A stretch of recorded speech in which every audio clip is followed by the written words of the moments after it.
Assalamu alaikum. Aujourd'hui, nous allons observer et méditer sur deux créatures d'Allah qui se nomment le guépard et la guéparde.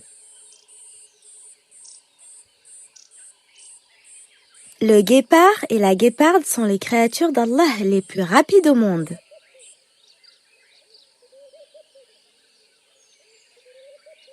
Tu peux retrouver ces sublimes créatures dans les savanes africaines, principalement dans les pays comme la Namibie, le Zimbabwe, la Tanzanie, le Kenya, l'Afrique du Sud et le Botswana.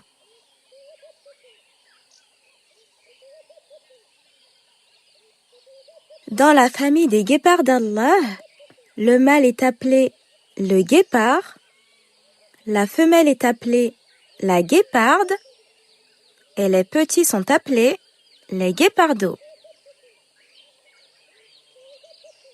Dans la savane, les dangers sont nombreux et omniprésents. Les guépardos d'Allah sont des créatures particulièrement fragiles à la naissance. En effet, ils naissent aveugles et dépendent entièrement de leur mère pour leur survie. Lors de ces déplacements, la guéparde d'Allah emmène toujours ses guépardos avec elle. Ils restent auprès de leur mère environ 2 ans, période durant laquelle elle veille à les protéger, à les nourrir, à leur enseigner les techniques de chasse et à leur apprendre à se défendre seuls contre les dangers de la savane.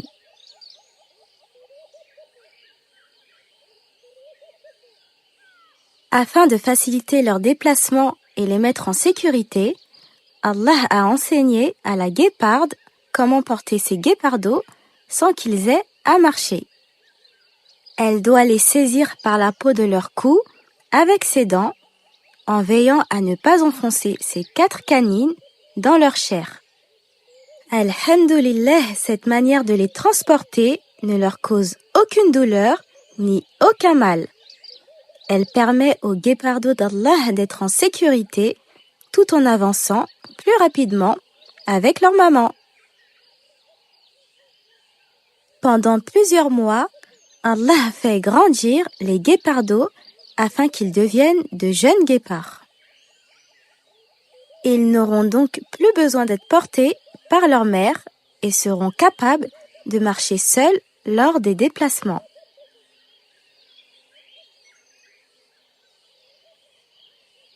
Pour survivre dans la savane, les jeunes guépards d'Allah doivent apprendre à courir et à chasser en observant leur mère.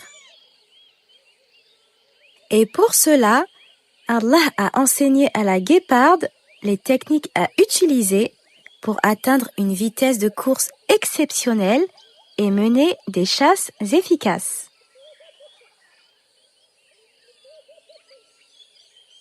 Pendant ces moments de chasse, les jeunes guépards d'Allah observent chaque mouvement et chaque technique utilisée par leur mère afin de les apprendre et de les reproduire à leur tour.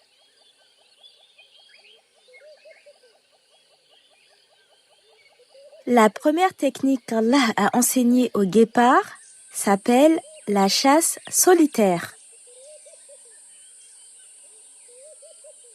Il s'agit d'une méthode qui peut être utilisée aussi bien par la femelle que par le mâle.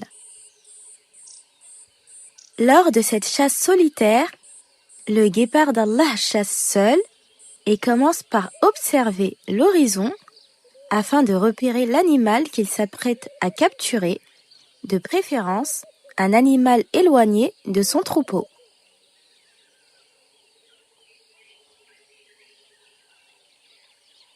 Après avoir repéré sa proie au loin, le guépard d'Allah s'approche discrètement, puis, en quelques secondes, réalise une accélération extrêmement rapide pour attraper sa cible.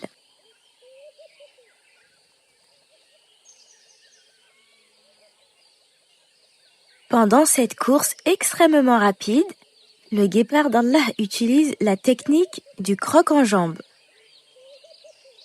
Il s'agit d'une technique qui consiste à faire trébucher l'animal en utilisant les griffes de l'une de ses pattes pour le faire tomber avant de le plaquer au sol et de le mordre à la gorge.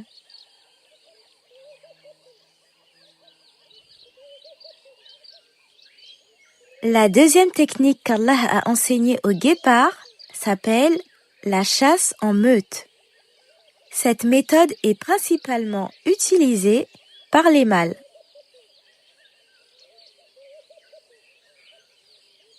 Lors de cette chasse, les guépards d'Allah chassent en groupe. Ils commencent par observer l'horizon pour repérer l'animal qu'ils s'apprêtent à capturer.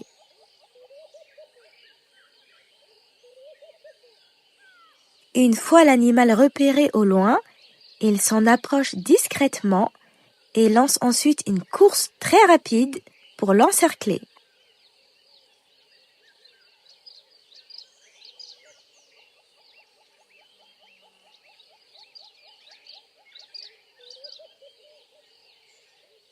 Après avoir encerclé leur proie, les guépards d'Allah se jettent à tour de rôle sur différentes parties de son corps afin de l'affaiblir et de le mordre à la gorge.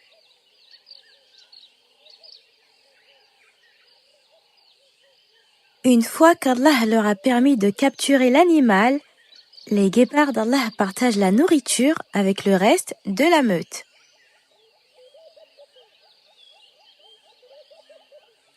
Les guépardos d'Allah ne sont pas encore en capacité de chasser ou de défendre les autres membres de la meute. Ils passent donc la majeure partie de leur temps à s'amuser entre eux.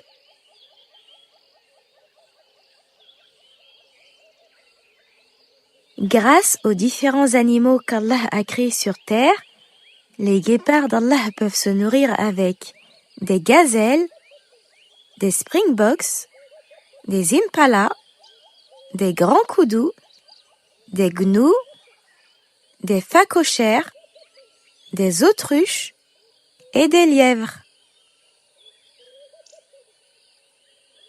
Les guépards d'Allah sont donc carnivores, car ils se nourrissent exclusivement de viande.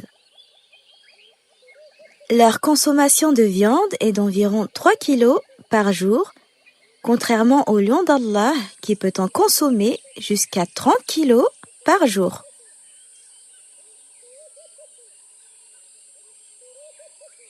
Les guépards d'Allah ont une espérance de vie pouvant aller de 10 à 12 ans à l'état sauvage. La guépard d'Allah élève seule ses petits jusqu'à ce qu'Allah les fasse atteindre l'âge adulte, puis elle mène une vie solitaire.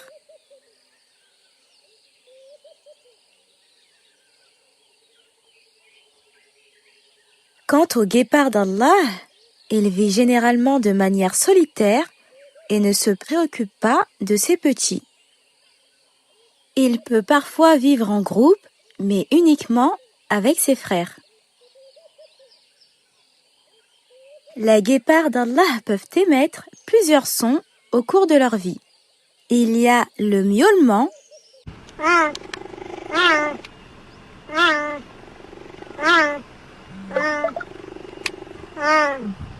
le feulement,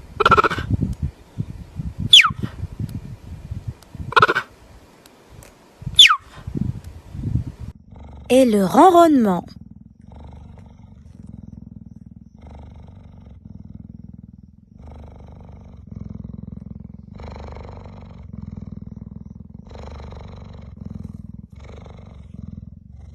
Les guépards d'Allah font partie d'une grande famille appelée les félins. Parmi les membres de cette famille, tu peux retrouver d'autres créatures d'Allah. Le tigre, le léopard noir, la panthère des neiges, le lion, le puma, le chat, le caracal, la panthère nébuleuse, le serval et le lynx.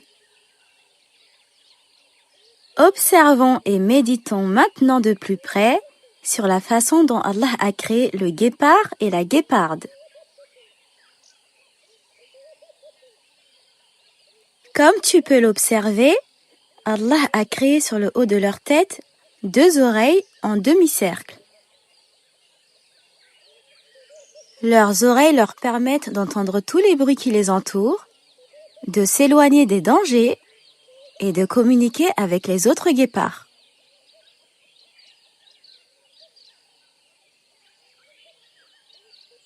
Sur le haut de leur visage, Allah leur a créé 2 magnifiques yeux de couleur marron, jaune ou orange, encerclés de noir. Leurs yeux leur permettent d'observer tout ce qui les entoure, de se déplacer dans leur environnement avec facilité, d'attraper leur proie lorsqu'ils chassent et de se protéger des dangers.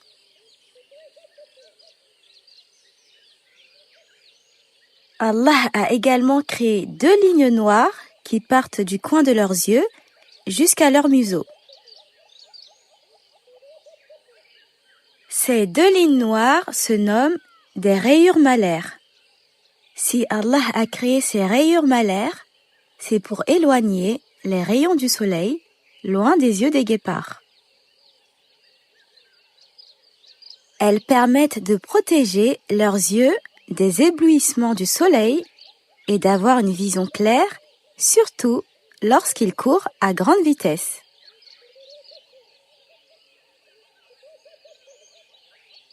Au milieu de leur visage, Allah leur a créé un museau qui est la partie inférieure de la tête de certains animaux. Chez les guépards d'Allah, le museau inclut le nez, les moustaches sur les côtés et la bouche que l'on appelle la gueule chez les animaux.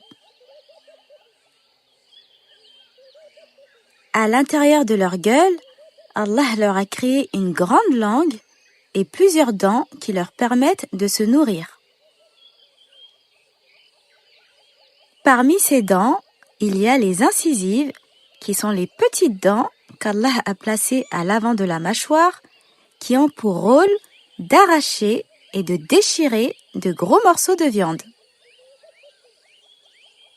Sur chaque côté des incisives, Allah a créé 4 dents pointues appelées les canines.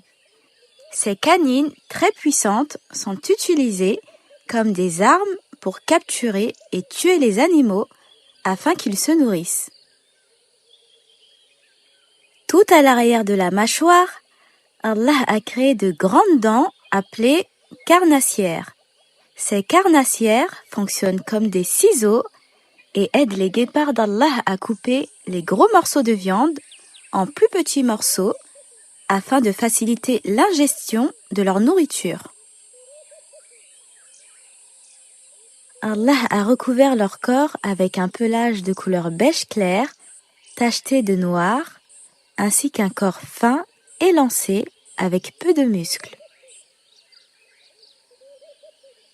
Si les guépards d'Allah ont la capacité de courir aussi vite, c'est parce qu'Allah a créé à l'intérieur de leur corps un squelette parfaitement adapté à des courses rapides.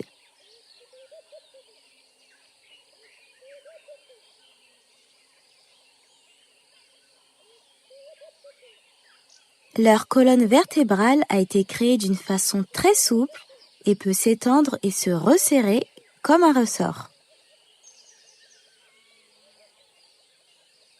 Allah a aussi créé les guépards avec un cœur et des poumons de grande taille, ce qui leur permet de disposer de beaucoup d'oxygène afin qu'ils respirent correctement pendant leur grande course.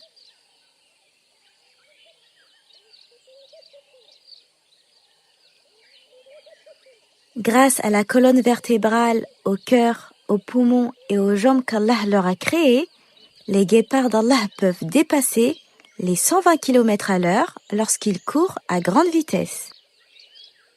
Cette vitesse spectaculaire leur permet de chasser et de s'échapper facilement en cas de danger.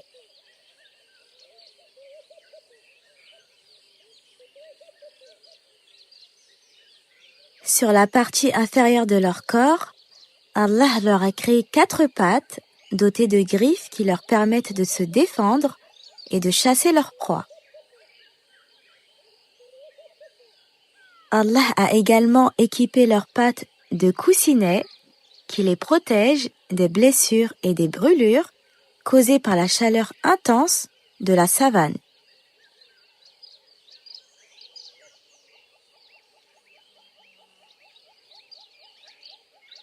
Enfin, tout à l'arrière de leur corps, Allah leur a créé une longue queue qui leur permet de garder l'équilibre lorsqu'ils courent à grande vitesse.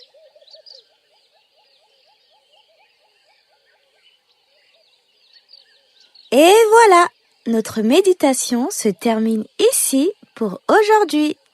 J'espère qu'à travers cette vidéo, tu as appris énormément de choses sur la façon dont Allah a créé le guépard et la guéparde. Il faut que tu saches qu'Allah est aussi le créateur de toutes les autres créations de la planète. Que cela soit les oiseaux, les animaux, les poissons, les êtres humains, les insectes, les planètes, les beaux paysages, toutes les créations ont été créées par Allah, le créateur de l'univers. Dans le Coran, Allah nous invite à maintes reprises à méditer sur sa création. C'est un acte d'adoration d'une grande importance dans notre religion. Méditer sur la création d'Allah va te permettre d'en apprendre plus sur ton Créateur et d'apprendre comment il a créé la création qui t'entoure. Lorsque tu te balades dehors, n'oublie pas d'appliquer cet acte d'adoration et de prendre le temps de méditer sur le ciel, les arbres, les fleurs, les insectes, les oiseaux, les beaux paysages et tout ce que tu peux voir de ton Créateur.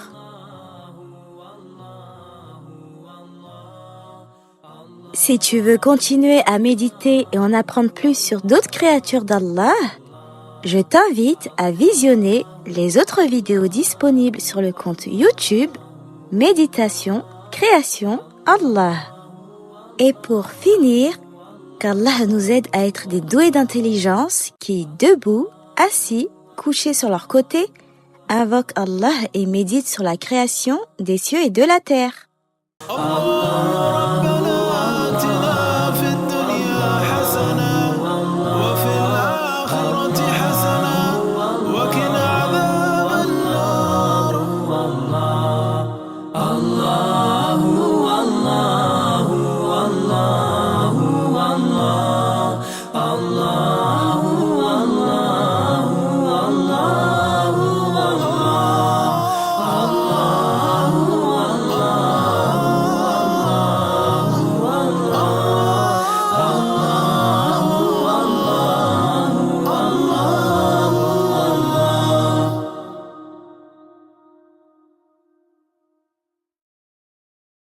اللهم اجعل في قلبي نورا وفي بصري نورا وفي سمعي نورا وعن يميني نورا